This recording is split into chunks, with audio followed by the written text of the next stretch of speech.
nk'uko mubizi ndacyari igisazi hano muri Afurika. Oh my God. Ariko mbere yuko mvuga ibindi ndashaka kuzatumira kakajwe.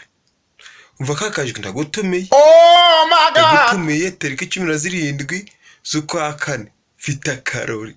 Oh my. Harimo iminywere kukanyenyera ibintu byose birimo.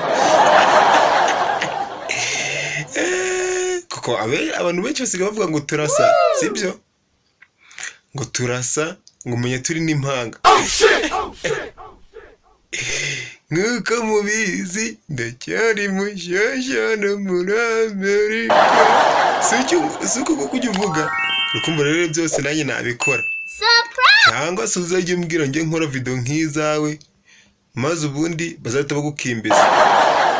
Ariko ubwo ari wowe urabizi ntabwo naguhemukira. Oh my God. Ariko nguhaye sari kabisa. Uri umuntu w'umugabo. Kakajwe uri umuntu w'umugabo. Wow. Okay guys. Mureke mbabwire rero, mureke mbabwire.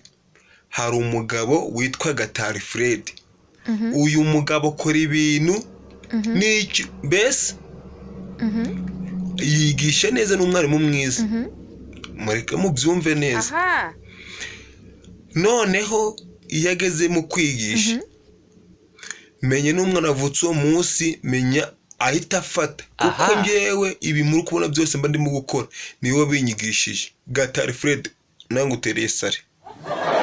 Emma Brice nangutereye sare. Abarimu mwese mwigisha ku mbuga nkoranyambaga bateye amasare. Ayo ni amaco y'imwe. Haleluya. Nakira amasarisha. Muri abantu b'abagabo.